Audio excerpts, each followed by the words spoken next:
Happy Tuesday, everybody, and welcome to another edition of Big Blue Kickoff Live right here on Giants.com and the Giants mobile app. Schmeelk, Howard Cross with you. The phone number is 201-939-4513. We'll get to your calls in just a little bit, but we continue our stroll around college football, and today we're going to talk to Bill Rabinowitz, who's been with us. This is probably the fifth or sixth year joining the show, talking about the prospects coming out of The Ohio State University. He's a writer for the Columbus Dispatch. Bill, you got John Schmeelk and Howard Cross here in East Rutherford, New Jersey. Hope your bronchitis is doing well, man. I know you're battling a little bit last couple of days. How you doing, man? I'm doing all right. Yeah, if I start coughing during this, I apologize. Bronchitis is not a lot of fun, but I'm getting over it. Don't worry, I'll cover the mic so I don't catch it. All right, Bill, let's start here. I'll hit the quarterback later. I think that's boring.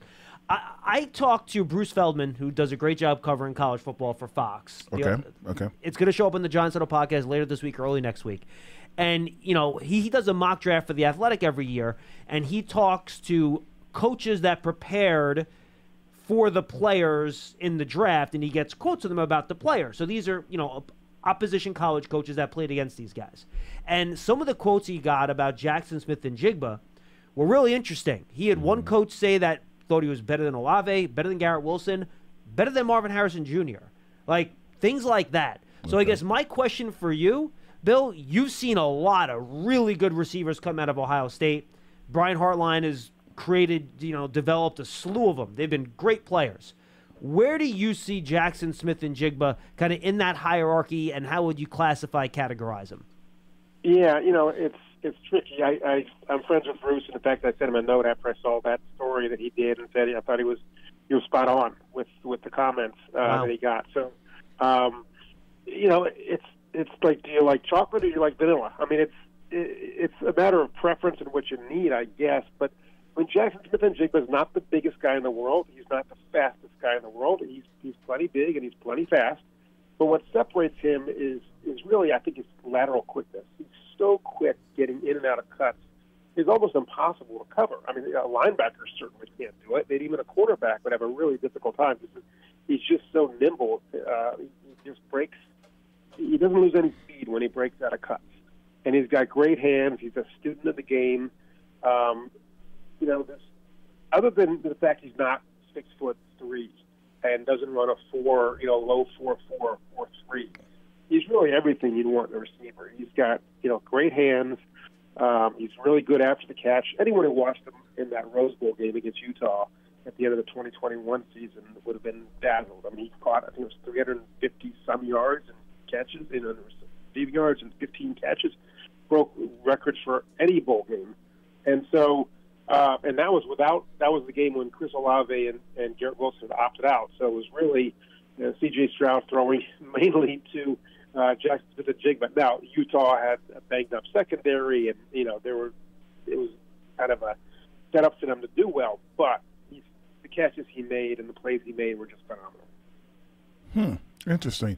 So when you say all this about him, and you said that his height and maybe his speed are kind of like his detractors, what would make him a great NFL player besides the things you're saying? Like, think about guys that are playing today and the guys that are what I call guys that get open. That's the thing I think that I hear more. I hear more coaches and more players and more people on TV talking about he's a great 50-50 catcher. I'm like, he's 50-50 because he's not open. Does this kid get open? Yeah, he does. He does. I mean, he kind of reminds me a little bit of Cooper Kupp in that, you think, okay, I can cover him. That's big. And then you can't. And then you can't. I mean, he's been more of a slot guy at Ohio State. So one of the questions is, how effective would he be on the outside?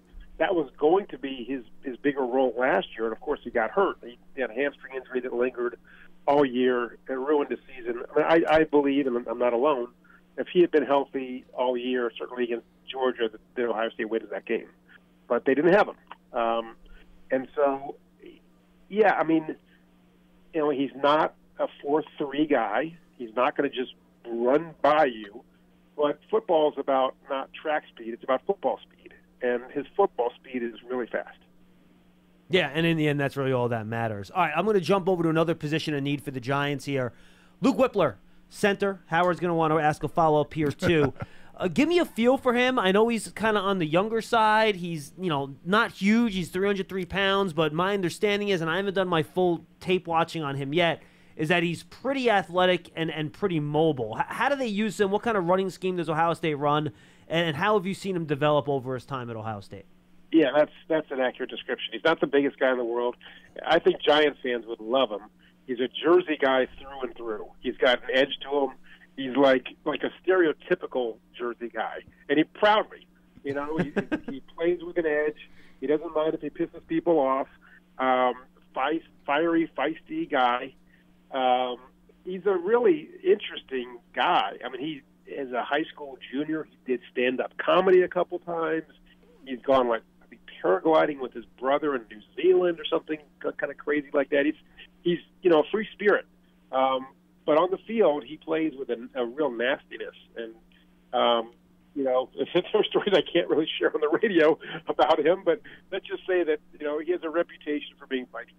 And so, I think he's probably a day 2 pick. Worst case scenario is this 4th round. But, he wasn't supposed to play in 2021 for Ohio. He was not supposed to be the starter. Harry Miller was supposed to be the center, and then right before the season started, Harry Miller got injured, and then he had some mental health issues, and so the job became Luke Whippler. So it was Luke Whippler snapping to CJ Stroud, and neither one of them had really played the year before. And so that was an interesting, jumping in the deep end of the pool, and they both did well. And so, is he the kind of guy who's going to just dazzle you with, his athleticism? And, he is a good athlete. But, first of all, centers are centers, right? The best centers are the ones you don't notice. And so, I think he'll be kind of a plug-and-play NFL center for a lot of years. Okay, so let me go a little deeper on Whippler. Yeah, he is a Jersey kid. I happened to watch him play his entire high school career and a lot of his college career. He played with my son at St. Joe's Regional, so that was kind of fun. Now, Howard's out at Notre Dame. They got to play against each other the first game of the season. Let me ask you this about Whippler. When he comes to the NFL, I know you're saying he's got the edge. He's got all these other things. He tested supposedly very well at the Combine. Talk about that a little bit. Yeah, he's a strong guy. First of all, Ohio State's weight program is really good. Vicky Marani runs one of the best weight programs in the country. Those guys transform themselves. Now, that happens in a lot of places. I'm not acting like Ohio State's unique in that.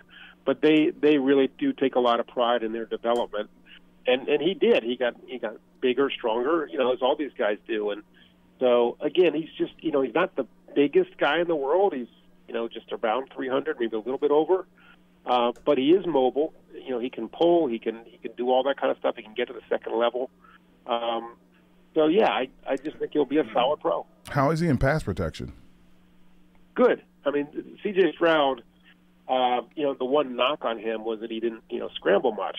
Mm-hmm. And that was because he had such good protection, to be honest. And he hardly ever got pressured up the middle. Every now and then he get flushed from the outside or, through the guards or whatever. But I don't know the stats off the top of my head, but I don't think Luke Whippler gave up, more than 1 or 2 sacks all year. I'm just guessing. But it wasn't a situation where he snapped it and you're like, okay, there's a rush up the middle consistently. It just didn't happen. All right, I'm going to jump over to the defensive side of the ball, and then we'll circle back to some of the potential top 10 picks that we have that could go in the first round. I just don't think the Giants are going to be there, but I want to touch on them. But first, Zach Harrison, pass rusher, defensive and edge player, 6'6", 274. I did watch him, Bill, and, he's a different type of pass rusher. He's not that bendy, fast, challenge the edge, Chase Brown type of guy that we've seen come out of Ohio State before. He kind of reminds me of kind of a power player. We have a big Ohio State fan in the building, Dan Salamone. He goes, we're all waiting for this guy to kind of, come out of his shell and have a big game, and he finally did it the second half of his final season at Ohio State. Give the fans a lowdown on Harrison, his developmental curve, and what his skill set is and how it might impact the pro team that drafts him. Yeah, he's a 6'6", lanky, long guy, very, very fast for his size. Now, he did not test at the combine. He did not run at Ohio State's pro day. So the exact 40 time I'm not sure about, but I can just tell you he's faster than any defensive end I've seen at Ohio State. Faster than Chase Young. Wow. In terms of just pure speed. Bosa? I'm not saying he's a good player, but just if you were to have a race and say give me a 40 time on these, I'd put Zach Harrison number one. It was kind of an enigma in certain ways at Ohio State. He had a very good career, and some of it was he's a local guy, a local 5-star guy, and that comes with a lot of pressure. And people had these expectations that he would be the next Chase Young and have double-digit sacks, and he didn't. He had 3.5, I think it was. I'm somebody who doesn't necessarily believe that sacks are the full measure of a defensive end. I think sacks are usually the product of multiple players. It's usually one player flushes the quarterback out of the pocket or makes a move and the next guy gets him. I think it's fairly rare that a guy just beats his guy and gets a sack. I mean, it happens, but it doesn't happen. I think the other way happens more often. So, none of the Ohio State defensive linemen had huge numbers last year, which was disappointing in a certain way. I mean, yeah, you would like to see Zach Harrison have had 8 sacks, 10 sacks. It didn't happen. To me, one play that kind of, in some way, sums up his career in certain ways. If you look at the first play of Georgia's last drive, their touchdown drive, Zach Harrison beats his guy, races around the edge, and comes within inches and a split second of knocking the ball from Stetson Bennett. If that happens, and Ohio State recovers that fumble, game over, Ohio State, goes on to win that game, probably the national championship. But he was just that, just inches away.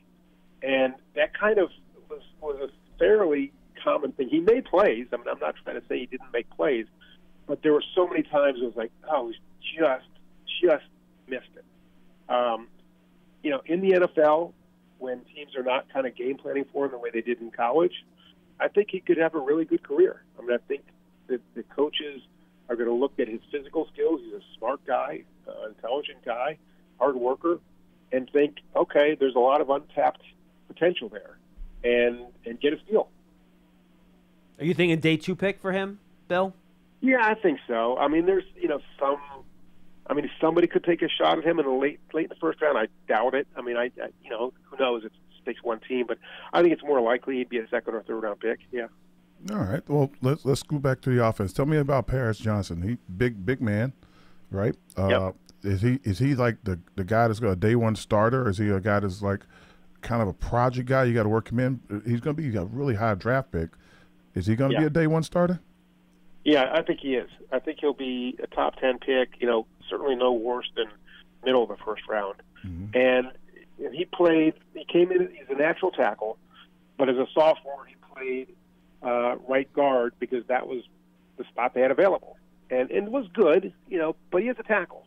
And so last year he played his natural position and protected CJ Stroud's blind side, and you never really had to think about him. I mean, he just did. I think he got beat once or twice late in the year, which was like, oh my God, Paris Johnson got beat. It was just kind of stunning that it actually happened. He's got size, he's got strength, he's a very athletic guy, and really very well liked at Ohio State. A very smart guy, has already graduated, created a foundation in high school to help underprivileged kids. He continued that at Ohio State. I mean, he'll be kind of a pillar of the community kind of player, kind of person for whoever takes him. Going back to a couple of your big games during the season, the Michigan game, the Georgia game, how did he play in those games? Yeah, but I think those were the games where he did get beat once or twice. Okay. So, yeah, I'm sure that they're going to look at that and figure out what happened on those individual plays. But like I said, it was more like, wow, that really happened. Because you're just so used to not even looking at the left side of the line because you just knew that he would swallow up whoever would be rushing. So Bill Howard called Paris Johnson a big man, and he is. He's a big man. Yep. He's got nothing on DeJuan Jones. DeJuan Jones is a really big man. That's true. Right tackle. 6'8", 374. He had one practice at the Senior Bowl, and then he kind of packed it in and said, "Good, I'm out, peace," and got out of there. Didn't really do anything at the Combine. I don't think he did anything at Ohio State's Pro Day. You can correct me if I'm wrong on that, Bill. Your thoughts on DeJuan Jones? What are you hearing about where he might land and just kind of... Is he healthy? Yeah, is he healthy and kind of how he plays at that size and whether or not that's a detriment to the way he plays?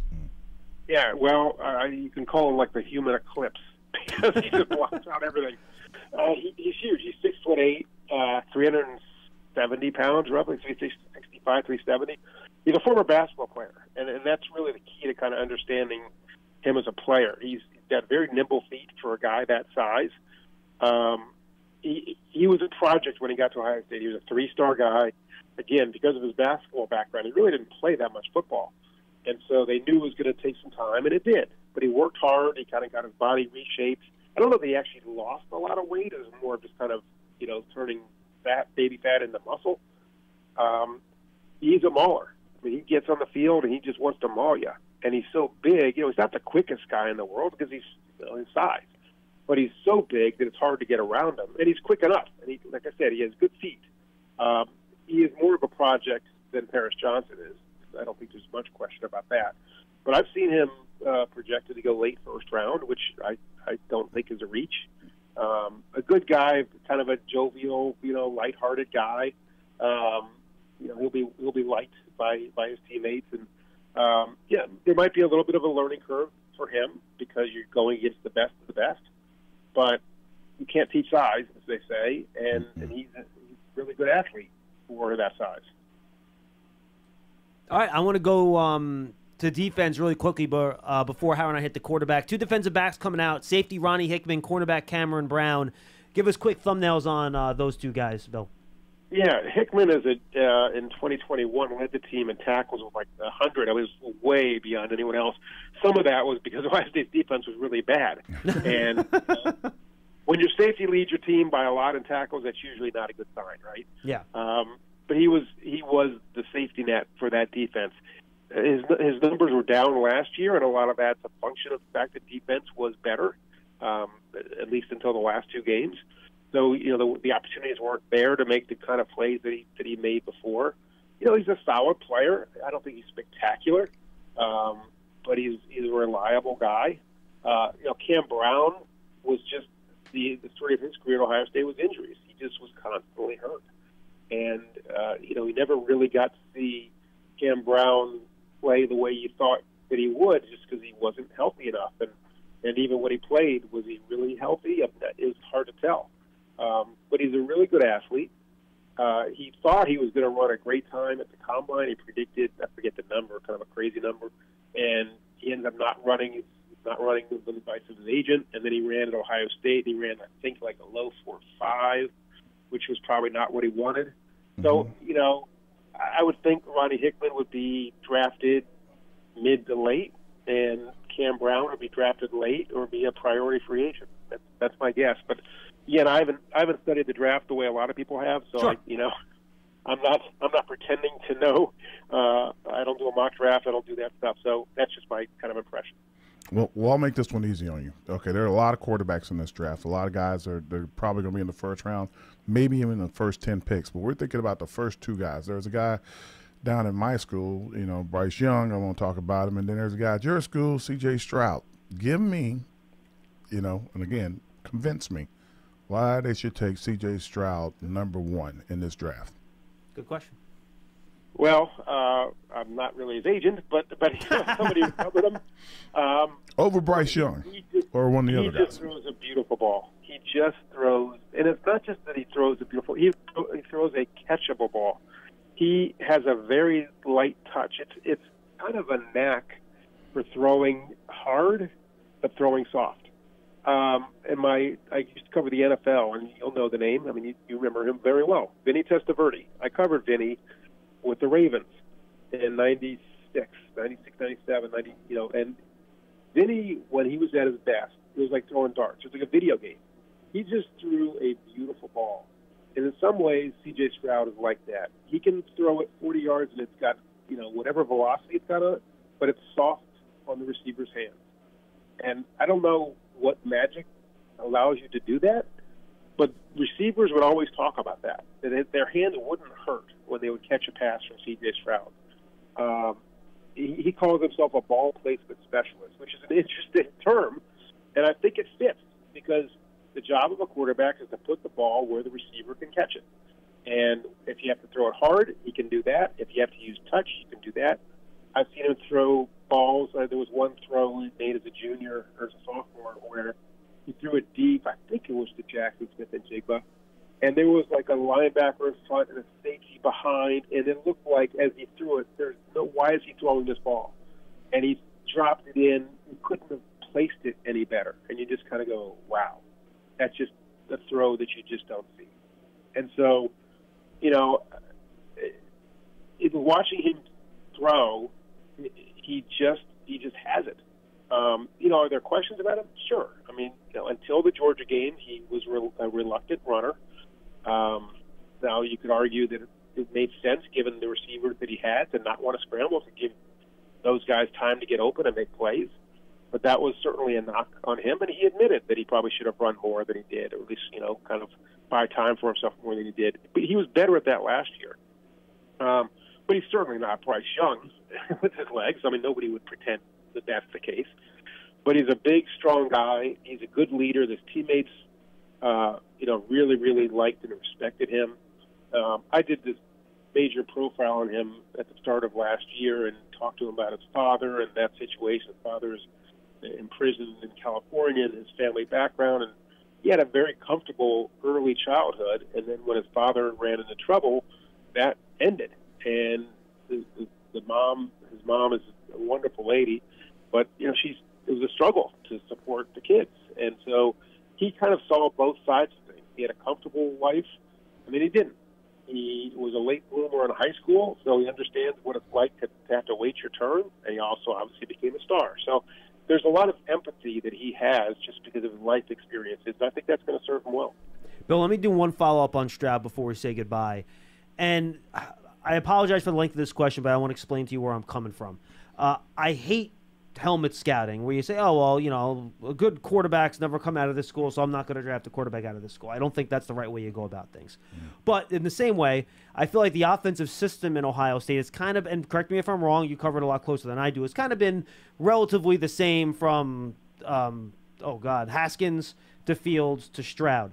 And I feel like those prior two guys had trouble translating what they did at Ohio State to quickly become really efficient passers in NFL-level offenses. Now, when I went back and I watched Stroud's tape from last year, so the 2021 season, I was a little worried that it seemed like a lot of stuff was manufactured for him. A lot of shallow crosses, easy throws, run after catch. Now, when I watched this year's tape, I thought it was more CJ Stroud making NFL-level throws and creating things himself. I thought he did more of that this year. Why should I not be worried about a continuation of the trend where quarterback in Ohio State's offense with so much talent around him having trouble adjusting quickly to an NFL-style passing game when they get to the pros? Why shouldn't that, or should it be, a worry when you talk about C.J. Stroud?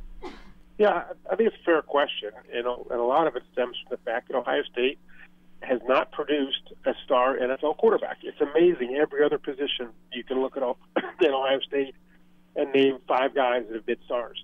And quarterback, you can't. I mean, Mike Tomczak's probably the best that's come out, although I think maybe Justin Fields is going to change that. In terms of Fields and Haskins, let's look at them. First of all, Haskins only played 1 year. And I think he would have been much better served in hindsight, and obviously what happened was a tragedy. Of course. With him. Rest in peace. Just in terms of his football development, he would have been much better served if he had come back for another year. So he was only a 1-year guy. Justin Fields was there for 2 years, but remember, the first year was the COVID year, right? Or actually, the second year was the COVID year. Mm-hmm. The first year, he gets there as a transfer from Georgia. He's trying to kind of ingratiate himself. He doesn't want to come in as, Joe Stud and wants to kind of earn his stripes, which he did. He did a really nice job and not kind of coming in and acting like I'm the star to take over. And then the next year is the COVID year. They couldn't practice much. He was hurt a lot of the time. So his Ohio State career, the 2 years there were kind of funky years. And I think Justin Fields has a chance to be a very good NFL quarterback. Sure, me too. He's got to get some talent around him, with the Bears. But he showed last year he can create something out of nothing because they had nothing around him. I think Stroud Stroud, having been in the same system for 2 years, having more maturity because of that, just more time and just all that stuff. I just think he's better positioned than those players were. I mean, Dwayne Haskins, again, in hindsight, it's easy to say what happened and what he should have done. Justin Fields, the jury's still out to some degree, but I think he showed enough promise that the Bears fans are fairly excited about him. So much of whether you're a success as an NFL quarterback, and you guys know this, very well, is not just you. It's what's around you. It's the situation. Yep. It's the situation. Do you get hurt? What kind of teammates do you have? What kind of system do you have? There are 10 factors beyond your own ability that determine whether you're going to be successful. Look, CJ Stroud's going to go to a team that by definition is not very good. That's why they're picking where they're picking. So they're going to have some patience. He is not the kind of guy. He's not a Bryce Young where he's going to just make tons of plays out of nothing. Or Caleb Williams. He's not that kind of player. He's more of a system player in the sense that he's at his best when he's in the pocket and he can just pick teams apart. That's just the truth. But he also can improvise. He can roll out and he can make throws on the run. He can do that stuff. I just think that with any of these guys, so much depends on what's around them, and you have to give them some time. Do I think C.J. Stroud or any of these guys is going to come in and just light it up? No. I mean, it's a different game. I mean, when I went from covering the NFL to college, I was just astounded by how much slower the game was, how much bigger the holes were for running backs to run through, how much bigger the windows were to throw into in the college game. Because in the pros, it's just so much faster. And it's an adjustment for everybody. It'll be an adjustment for CJ Stroud and Bryce Young and all these other guys. But I think that he's such a student of the game, and he's got such an accurate arm that he'll be able to do it. No, good answer. I think that's a great answer. All right, Bill, real quick before you say goodbye, anyone we didn't ask you about where you're sitting there in Columbus, you're like, why isn't this guy getting talked about as a higher draft pick? Anyone that we should have asked you about that we didn't in terms of draft-eligible players out of the Buckeyes? I'm trying to think about that. I think you hit on all of them. I mean, there were a couple of guys that I thought would come out or might come out and didn't. So no, I think you nailed it. Yeah, it's always nice to be on with you guys. You ask great questions, and I hope I'm able to give you some insight. No, Bill, I mean that's why we ask you back every year. And Marvin Harrison, top 5 pick next year?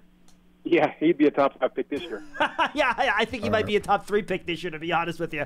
Bill, good stuff, man. Always good to talk to you. Make sure you check out his stuff at the Columbus Dispatch. Anything else you want to plug, Bill? Any books, anything like that you want to push for you? Ooh, I do, but I have to wait a little bit. I do have to wait a little bit. Okay. Yes. So do me a favor. Coming in the fall. I go through one. Okay, perfect. You do me a favor. You text me when it's coming out, or we can just plug them when we have you on next year, all right? All right, sounds good. All right, appreciate it, Bill. Have good a stuff. Thanks. Awesome job as always, Bill. Again, he's been joining us since we started doing these, and he's just great. Bill Rabinowitz, he covers Ohio State for the Columbus Dispatch. He did. I liked what he said about all the players. I was the CJ Stroud thing was very interesting. He had a very interesting take on him, or maybe it was a question that you asked. I don't know which one it was. Well, I do think it was an excellent question. Is your neck sore? Is your back? How is your shoulder? Shoulder. Okay. Elbow a little bit too.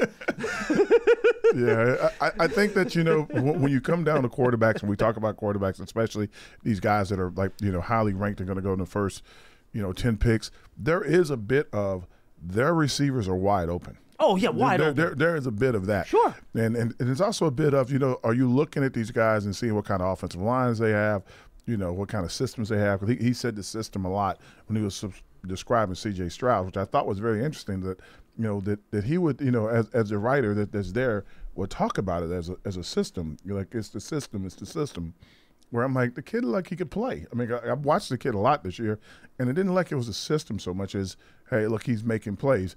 The ideal of him running or being more elusive or trying to create more with his legs, thought that was interesting. That not so much from what Bill said, but what Stroud said, that I probably should have done more of that. Hey, look, I think we saw when Justin Fields was at Ohio State, I don't think we knew he was the runner that he showed in Chicago. I knew he was. Well, no, but he didn't use his legs. He didn't do it enough. He didn't have to, though. Well, but that's what I'm saying. So maybe Stroud can do more the same way Fields could do more. So, it's interesting. So it's going to be interesting to see. It's going to be interesting to see what Stroud does. We're going to see what Bryce Young does, and those other guys that are going to come up. I think the guy that I'm more interested in than all the other guys after those two is Hooker. A lot of people, and look, I don't want to keep teasing the podcast, but we're gonna have Bruce Feldman on the huddle, and he said he thinks that there's a really good chance Hooker gets picked before Levis. Well, Levis is a big, strong guy, and he looks like he's a bodybuilder right now, so that's kind of going to go against him a little bit because it makes you a little tighter and it doesn't look as fluid throwing the ball. But Hooker, before he got hurt, may have been the first pick in the draft. The only thing I worry about with Hooker, great arm. Good kid, by all accounts, very smart, mobile. The injury, of course, you don't worry about. So he's a little older. He's going to be 26. That's why I say it. Okay. The one thing I worry about, and maybe you can mollify me a little bit and say, John, you're being stupid. Don't worry about that. That Baylor offense, that Art Briles system that they run at Tennessee, right? Mm-hmm. You just don't have to do the same type of reads and stuff like that you do in the NFL. You don't do, it's basically one side of the field. You're just reading a leverage of one corner and you're kind of making a decision. And I just wonder how he's going to adjust to just playing quarterback a different way in the NFL. Now, it's good. I think the injury actually helps him a little bit, right? Because he has to sit a year because of the ACL. So that might actually help him a little bit, to be honest with you. I think if it was just reading one side, I think he did a good job. He did. He was great there. I thought I see him made good plays. I thought he was elusive. He could run. He extended plays. So when you're extending plays, that means you're reading more than one side of the field. Tools-wise, he checks every box you want. Yeah, but when you think about guys that are extending plays, that means they're usually reading more than one side of the field. They know the blitz is coming. They know they don't have time. I hear what you're saying. And they're looking if someone already has the backer out undercutting the slant route. You know that the backer is moving before I even snap the ball, so he's going to cut off my route. So I'm going to have to extend this play.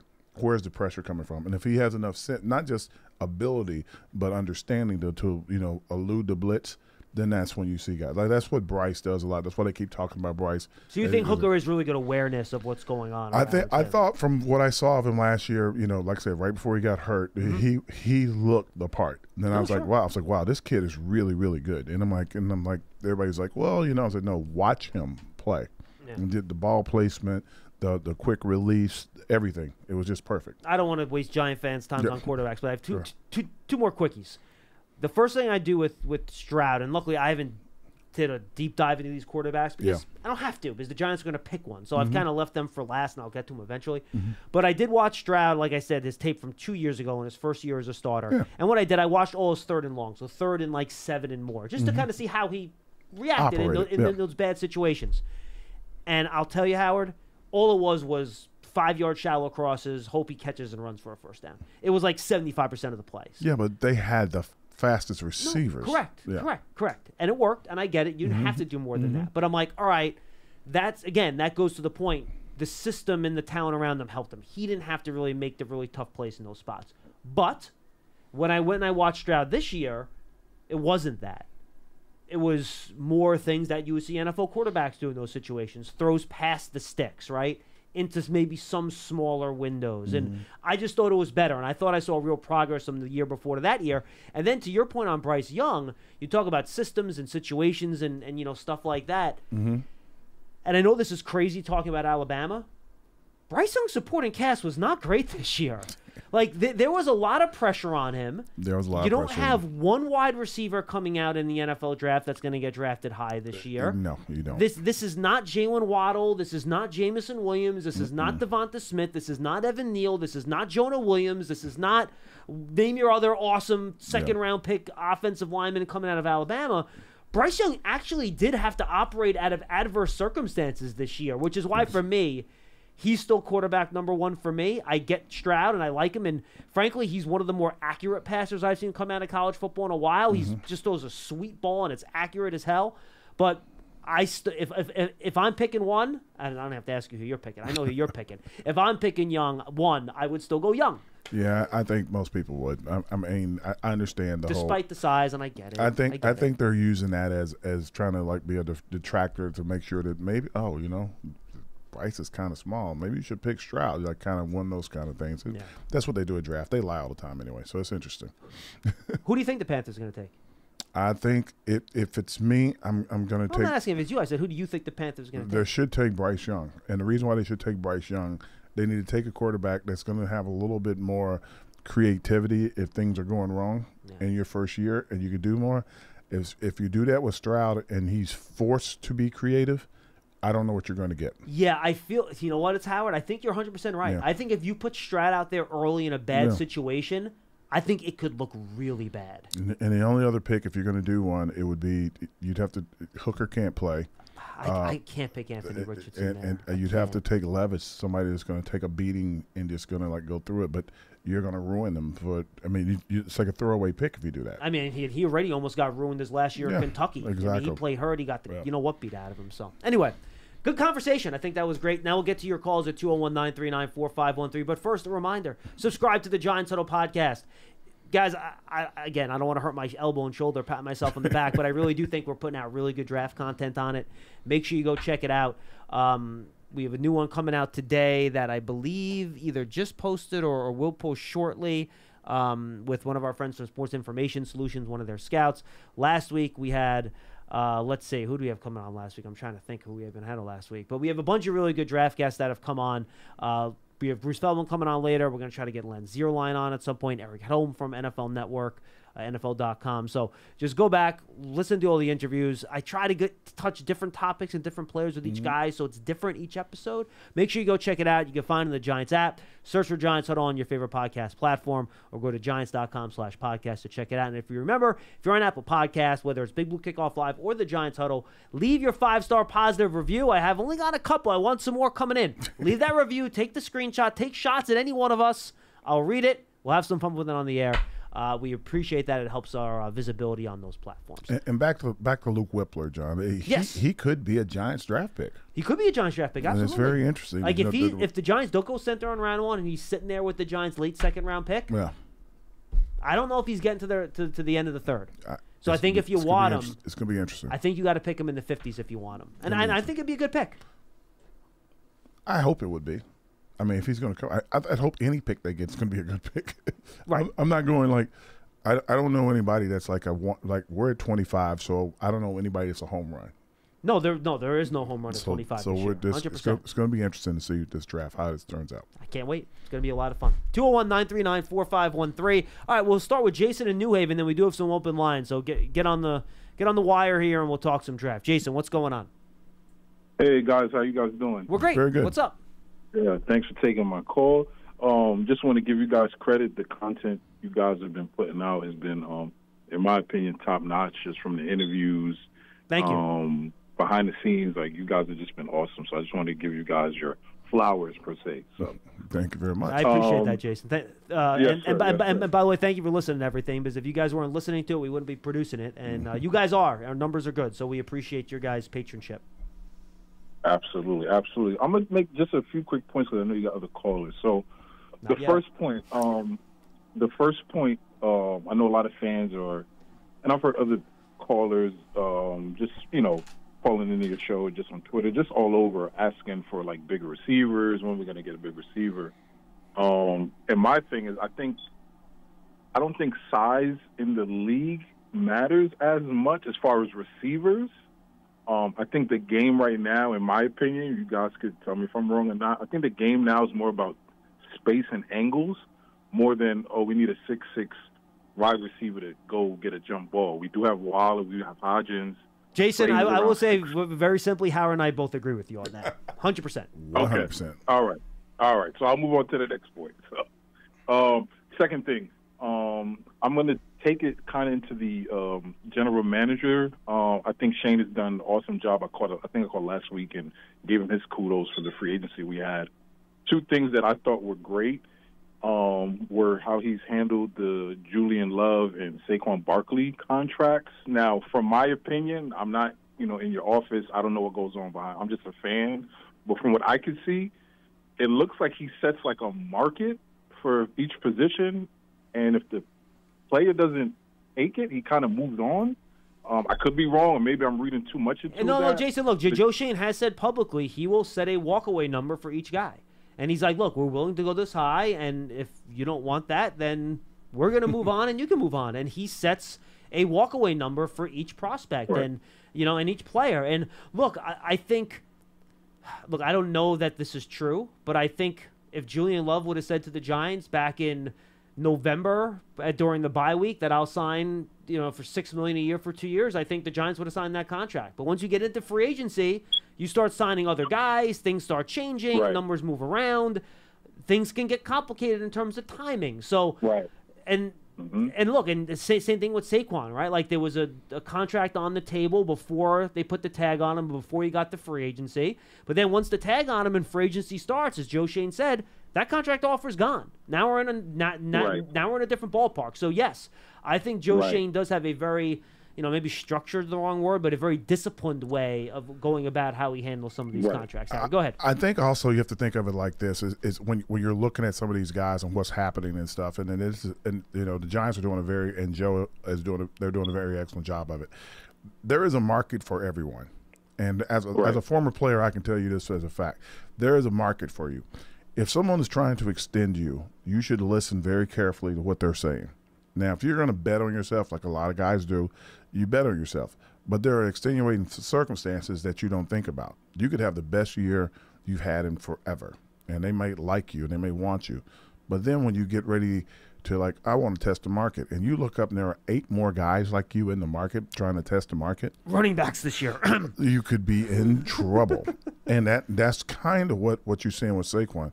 As far as safeties go, you have to know historically what they pay safeties. Not a lot. They don't pay safeties a lot. They're I think number 4. I think they're right after running backs. Number 4 on the bottom? Yeah, I think they might be number 2. I think it's running back and then safety, I think it's kicker, punter. Well, I'm not counting kickers and punter. It's 11 guys on the field, all right? Sorry. So I think they're kind of down at the bottom. No, they are. And the reason several reasons I can't even guess what they could be, but several reasons why they trust him. I think it's a lot of contact that they kind of mostly worry about, and you probably transition from corner to safety.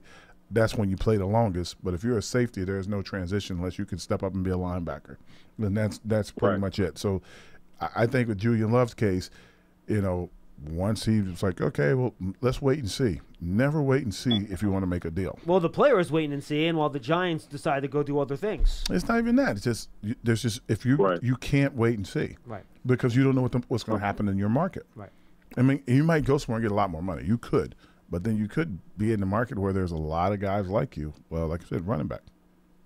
Or no good guys like receiver. And look, and if you looked at the contracts that once you got past Jesse Bates, who left the Bengals and went to someone in the NFC South or North, I forget who.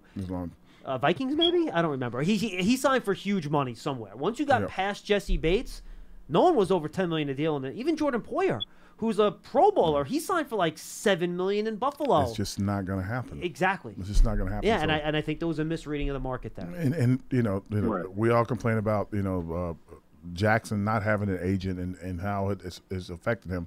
There are agents that misread the market as well. So that's kind of what happens. All right, Jason, what else you got? Yep. And 2 more things, and then I'll take my answers off the air. Sure. So just the Barkley thing. I think it's safe to say we all love Saquon. I mean, he's amazing, physically great catcher, great after after contact, breakaway speed. So this is not a knock to Saquon. We all love him. But I've always said, and I'll continue to say, I'm more concerned about the running game more than I am the running back. Saquon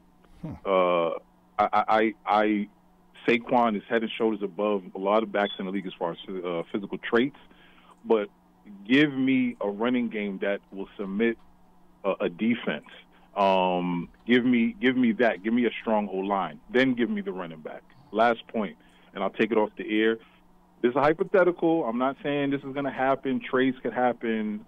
Trade backs, trades up. Who knows what Shane is going to do?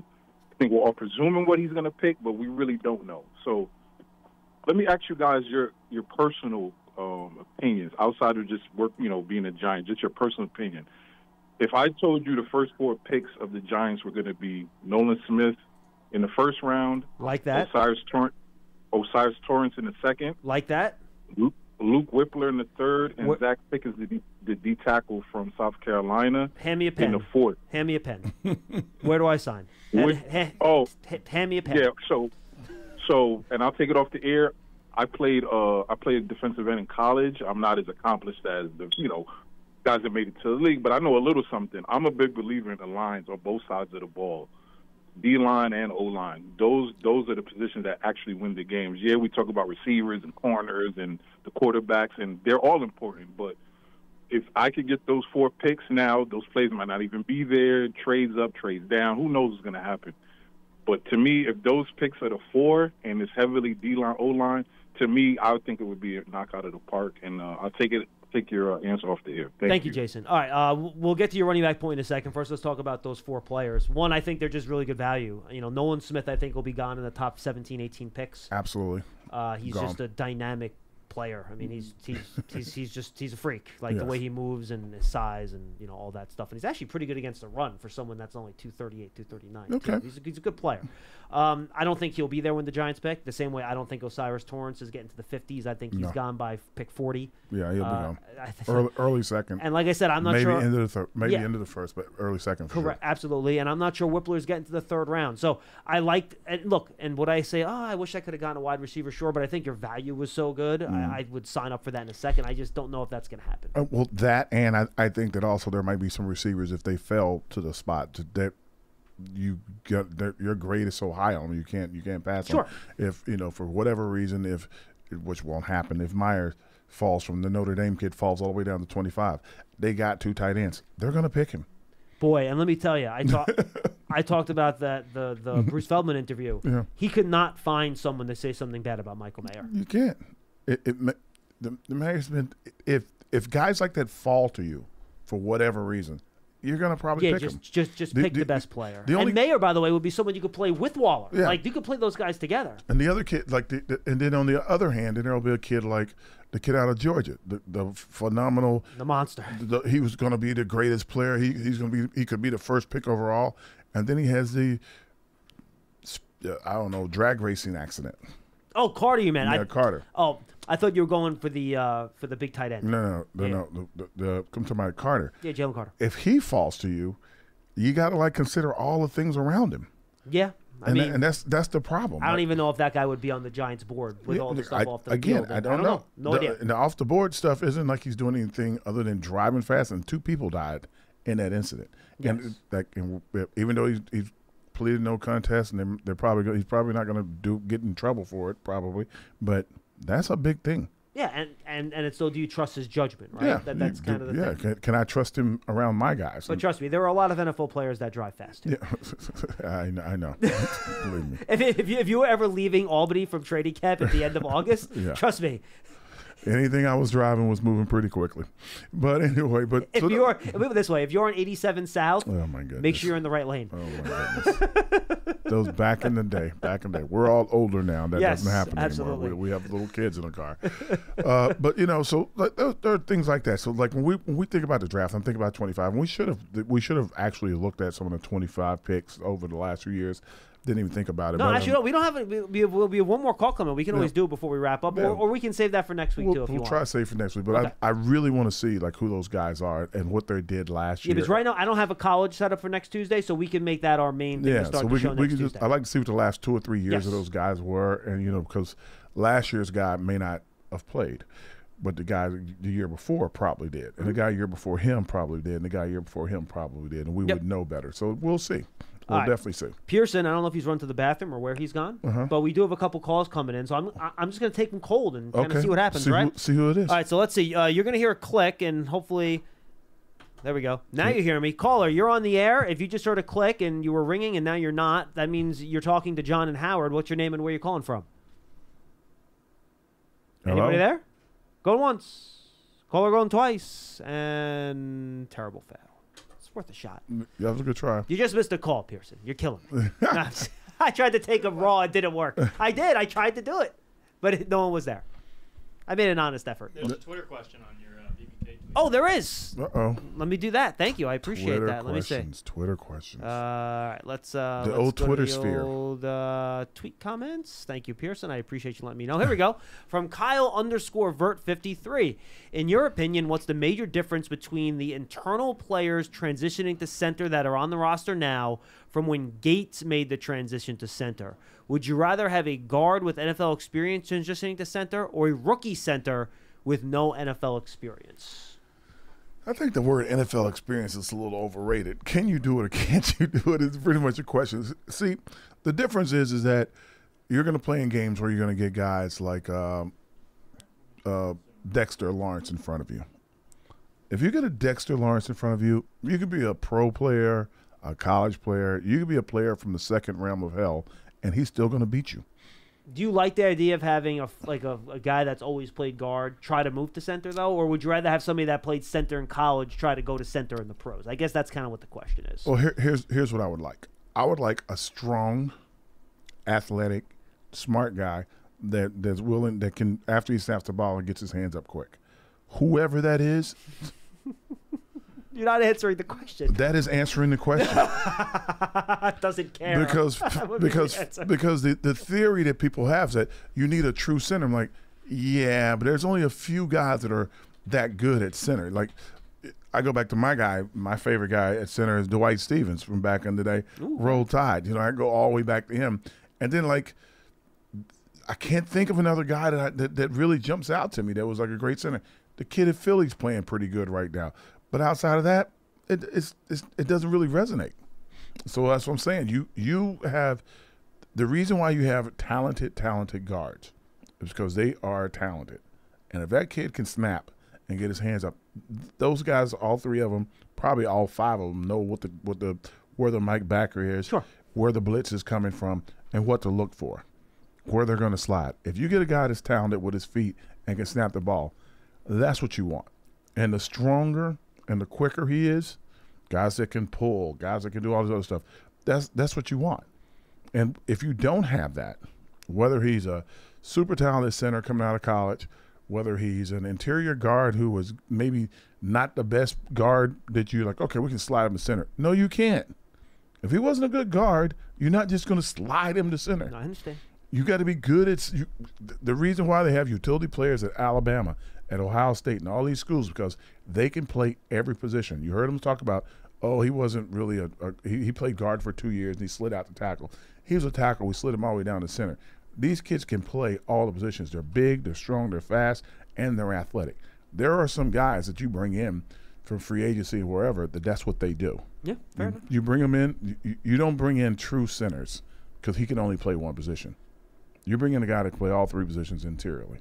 So that's what we're looking for. All right, I always say we got to do more Twitter questions, so that's a good opportunity. We will get to the phone call last, Pearson. Don't worry. Let's go to Christopher Scardino on Twitter. I listen to you guys every day. Thank you for that. I haven't heard anyone talk about the Giants possibly moving up to get a top 4 cornerback. Have heard a lot about moving back, but why not maybe try and move up for a top cornerback in the first round? Wouldn't have to move up too high probably, right? If you're looking to get I think you could have at least one cornerback go in the top 10. That's probably Christian Gonzalez or Devin Witherspoon. And then is that the kid out of Maryland? Gonzalez is the kid out of Oregon. Deontay Banks is the kid out of Maryland. He's probably cornerback 4 off the board. If you want to move up to get him, you're probably not talking a ton. Generally speaking, would he be there in the second round? No. Deontay Banks might not even be there when the Giants pick. All right, so let's do it again. We did this the other day. Let's kind of do it again. My general theory, just for the record, by the way, I'm not a big fan of trading up for non-quarterbacks. I like to let the draft come to me. That's just me, though. Anyway, Go ahead. 4 quarterbacks. How many? 4 quarterbacks, probably 2 wide receivers. You're at 6. You're probably looking at 3 offensive linemen. You're at 9. You're probably O-linemen, not centers, just O-linemen in general. Yeah, I say 2 offensive, 3 offensive tackles if you count Skoronski as a tackle. Okay, 9. That's 9. You're looking at the running back 10. 1 Bijan Robinson, 10. That's a good one. 2 tight ends, maybe. Okay, we'll go 11. Okay, we'll go 1 tight end. You're up to 11 then. No, we'll go to 12. Okay, we'll go to 12. Okay. Maybe Mayer and Kincaid. All right, let's go to defense now. Cornerbacks, I think you're looking at 3 or 4. You want to go less? You want to go 3? Let's go forward. We're going to try to get to the Giants. Okay, you're at 16 then, Okay. right? Defensive lineman, Carter 17. I'll count edge guys too, right? Will Anderson 18. Tyree Wilson 19. Lucas Van Ness, Iowa 20. Yeah, he's definitely going to be one. We talked about the Nolan Smith, the Georgia pass rusher, right? Yep. So you're at 21. I don't think you're going to have another linebacker besides Nolan Smith go in that area. Maybe Brian Branch, the Safety, Alabama safety slot cornerback. I think you're kind of at 22. Okay. And I think we hit all the positions. That's about it. We can't get anybody else. So you're at 22. And that's including the 4 cornerbacks. Yeah. So that's why I can't pick a player. That's why I don't know what they're going to pick. No, you can't. And again, I don't like the idea. Look. Wait a minute. We didn't count the receivers, did we? I don't think we did. No. And so let's say 2 receivers. I think you said 2 earlier. Oh, did I say 2 receivers? Okay, then that's the best I could do. Okay, so here's kind of a look at it. If you only have, I'm not trading my second round pick. Period. I'm not trading anywhere because I don't think there's a player in the draft that's that big of a game changer that's going to be close enough to the Giants pick. I agree. The Giants are at 25. To trade up, let's say 10 spots to 15 for somebody would be useless. And I don't mean, and that would cost you your second round pick. Yeah, and I don't mean to be jerky about it. It's just useless unless somebody that fell that you had had a top 5 pick on that fell that low. Like you're not going to get another Laramie Tunsil. Yes. They're just falling through the draft because of a bad video. So I don't know. One other question from Chad Dad Joke on Twitter. Wants Fiegels to come back on the show and do a guest appearance. You got to call him. Well, he is laid up after getting knee replacement, so he's not laid up. I got knee replacement up. How long ago did he get it? 3 weeks. He can get up. Was and it get 3 weeks? I thought it was like a week ago. Get up in the car, Feeks, and get over here. Okay. He's gonna be like Cross. I can still beat you at golf. He probably can. He's a very good golfer. On one leg. Fiegels, yeah. All right. Let's get to our final call of the show at 201-939-4513 and go to who's calling? There it is. Ryan in Illinois will wrap us up today. Hey, Ryan, what's going on? Hey, guys. What's going on? We're great. I wanted to talk a little bit about the wide receiver market because obviously we still don't quite have that guy, and it's probably not going to come this year. But do you think the trend for, Jacoby Myers got like $11 million this year compared to the last couple years we see the market inflate. Do you think it's a good idea in the next year or so, while that trend is down and those numbers are down, to try to make that kind of move? Or do you think it's still the best to get a guy in the draft and then pay him in 3 or 4 years? I think thanks, guys. Appreciate you. Well, appreciate the call, Ryan. I guess you'll answer off the air. That's fine. I think the market was down this year because the quality of wide receivers was down. I think it's a lot of things. I think people don't really realize this, is that when you're talking about a wide receiver, how can you get one? The Patriots won for years with little guys. Won a lot of games. They didn't win a Super Bowl with some big giant superstar receiver. Amendola. Yeah, they had all little guys and a big tight end. So that's kind of how they won.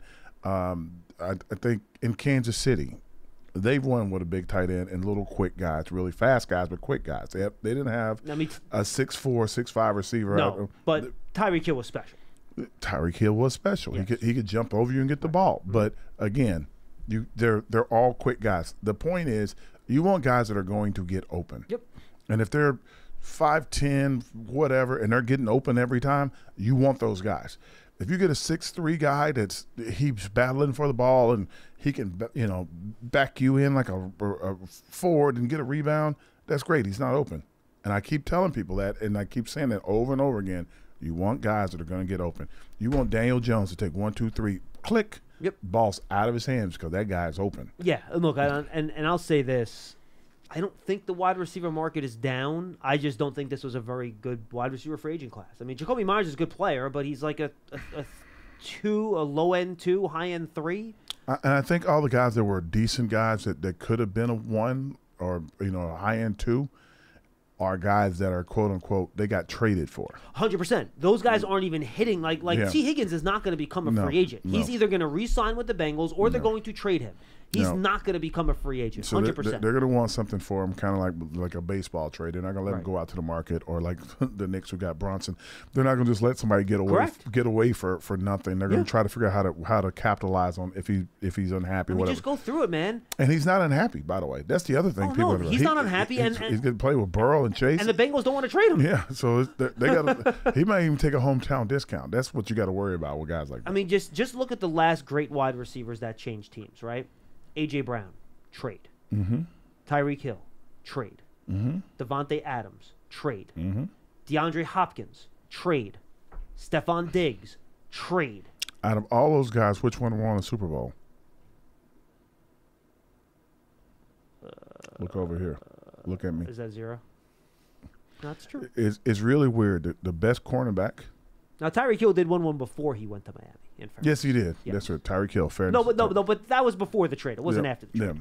Right. Like you just, it's very hard. No, look. I mean, winning the Super Bowl is difficult. Yeah. And A.J. Brown got to the Super Bowl with the Eagles. Yes, he did. Didn't win it. Didn't win it, but he did get there. Yeah. So like out of all those guys, there's one guy that won a Super Bowl. I'm that was trying to Tyreek think Hill. other really top wide receivers that changed teams. I think I hit most of them. I got to go back to Terrell Owens and guys like that. Yeah. Hopkins. Did you say Hopkins? I said Hopkins. I said Hopkins.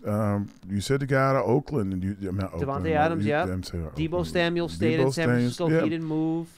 It just DJ Moore, trade, not free agency, right? Yeah, trade. Another one. I guess Allen Robinson was for free agent, but he was coming off a really injury-plagued year, a little bit of a different player. Kenny Galladay, but we don't need to talk about that. Poor Kenny.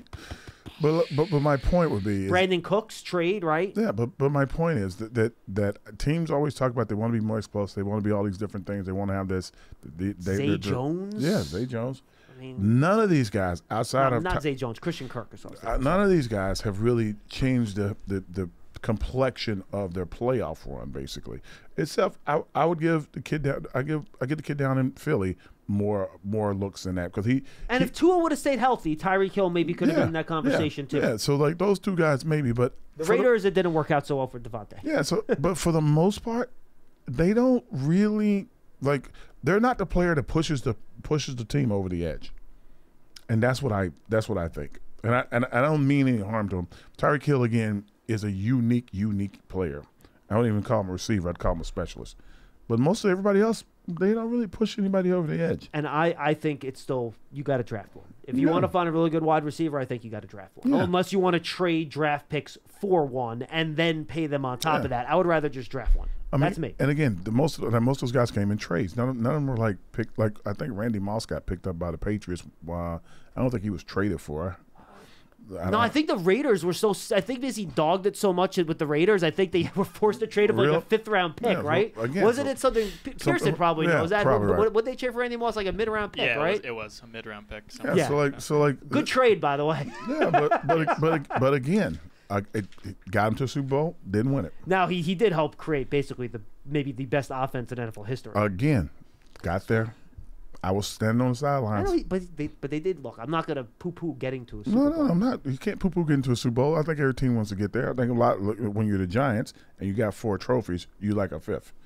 True. So like if you were going to today bring a guy from history to the Giants that would change the Giants and maybe put them over the edge to go to a Super Bowl, you'd have to bring Randy Moss and dust him off. You'd have to bring Calvin Johnson and dust him off. You would need guys that are going to be that open, that big, that they're going to score that often, that could change things.